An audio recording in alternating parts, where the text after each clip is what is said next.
Hello everyone, Joshua Myers here, and today I'm going to be reviewing You Should Have Left from 2020.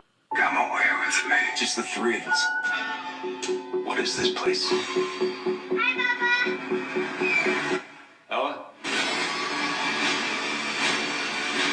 The house chose me. You should have left. Rated R. You Should Have Left stars Kevin Bacon, Amanda Seyfried, and is directed by David Kemp. The plot of You Should Have Left is that a father, portrayed by Kevin Bacon, fights to save his family from a sinister force that seems intent on making him pay for his past sins.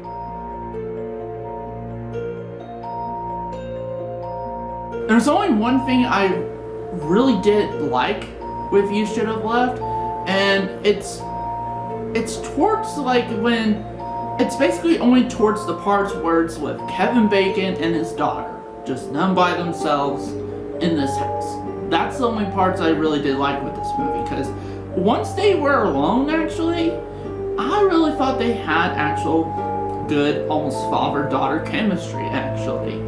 And I thought even Kevin Bacon's performance got a lot better when it was just the two of them. And I will say, the movie does keep you at least interested, just enough for you to try to figure out what's going on with this house.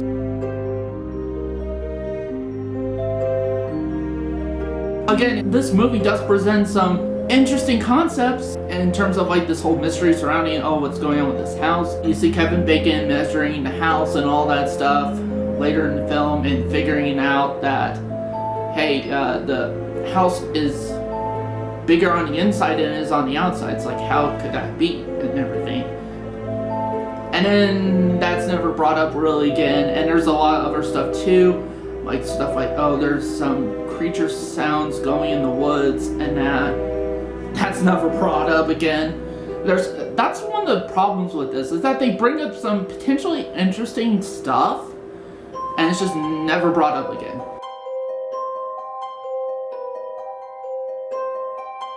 The first thing is the story. I don't really care for the story that much. Now here's the thing, I did hear this story is based on a book of the same name, which I've never read the book. I don't know a single thing about it outside of what I've seen in this movie, and hopefully it's one of those cases where the book is a lot better than the movie, because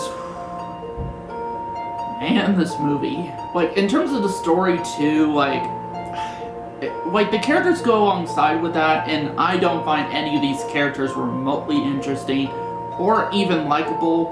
Like, again, the closest thing that came to likable with these characters is when Kevin Bacon was alone with his daughter near, like, I think the third act of the movie.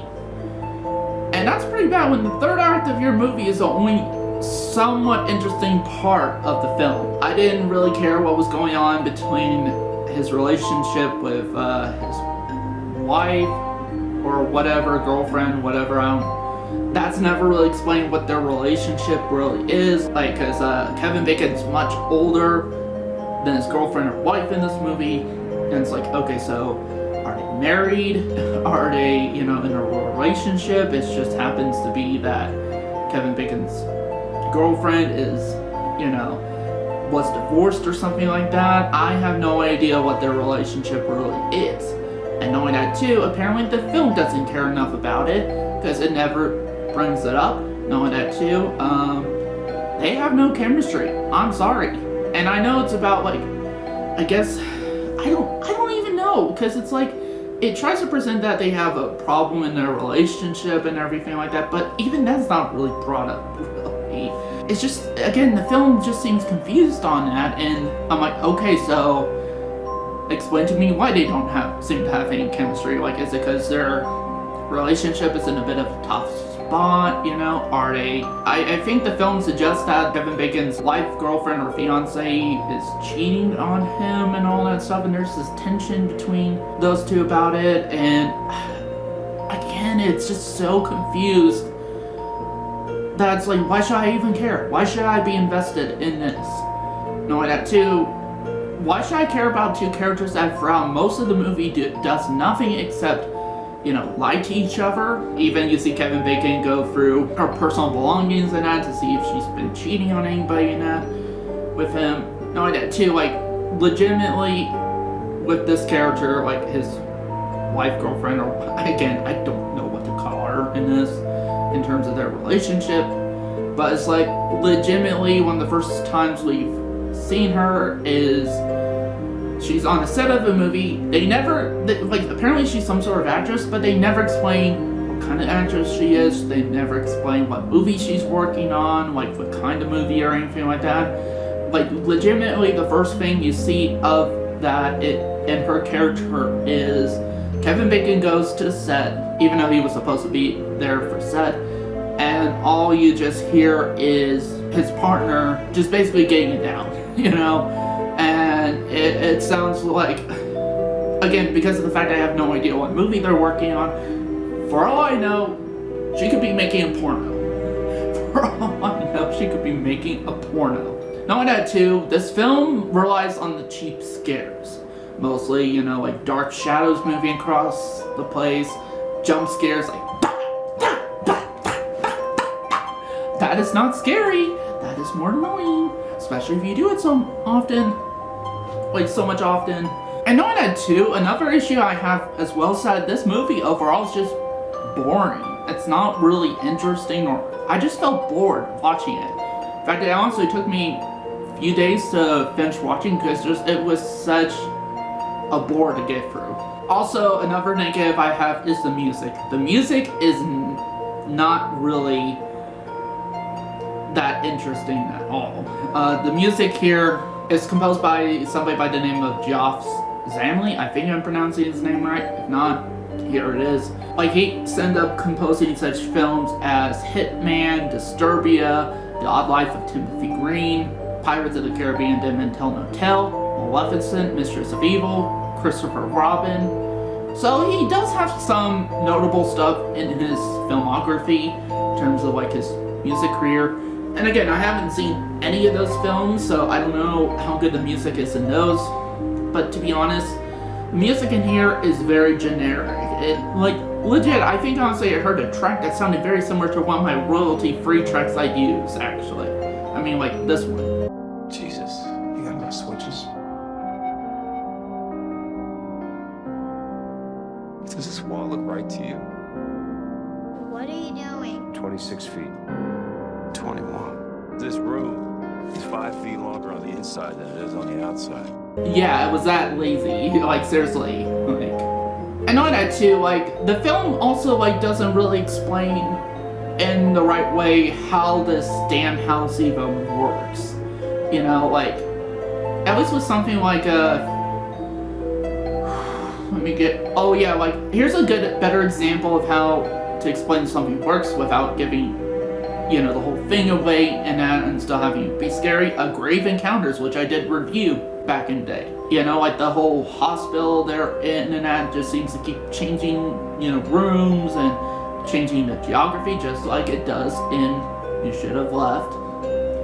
But explains that the fact it seems like the hospital is somewhat as a supernatural force itself, and actually, it doesn't want them to leave. It's almost as if it wants to keep these characters in as their patients. And that's a little bit explainable. Here, I have no idea how the fuck this house works. I really do not. I couldn't even tell you. I don't even remember how the fuck it even worked in the film with what it showed. I don't remember. And then when some things are revealed, it's a bit interesting, but still rather disappointing. So with that said, I'm going to give You Should Have Left a 2 out of 5 stars. Honestly, for me, is it the worst movie I've ever seen? No, and not even the worst horror movie I've ever seen. But is it good? No, it's not good at all, and which is really disappointing because I honestly was looking kind of forward to this one. I do like Kevin Bacon, and I saw it was a Blumhouse release, and I'm like, ooh, Blumhouse. But then I had to keep in mind they do have some stinkers because, I did watch Fantasy Island with Josh, and we intend on reviewing that at some point soon. So I was really looking forward to this one because Blumhouse has done some good things. Also, to Kevin Bacon's in the movie, and I do like Kevin Bacon. especially in Tremors, so I'm like, okay, so I do like Kevin Bacon, so hopefully he's good in this, and not much either. Again, the only times I thought his performance was good is when he was alone in the third act with his character's daughter and all that stuff. When they were alone together, that's when I thought he was remotely good. But overall, this movie, I think, is a dud from Blumhouse, which I've heard they've had quite a few of them, from Fantasy Island, which I won't give my thoughts on that until me and Josh do the review for it. Also, other films like Truth or Dare, and just tons of other things, and it's like, I mean, I personally would recommend not checking it out, because to be honest, for me, it felt like a waste of an hour and 33 minutes, but if you want to, go ahead, be at your own risk. Who knows, you may like the film, but for me, it just didn't do it for me. I honestly have no idea what the reception is of this film for the most part. From what I've heard, most people didn't like this film. I think it's got like a 40% Rotten Tomatoes or something like that. So that's it for this review. Thank you guys for watching, and see you next time.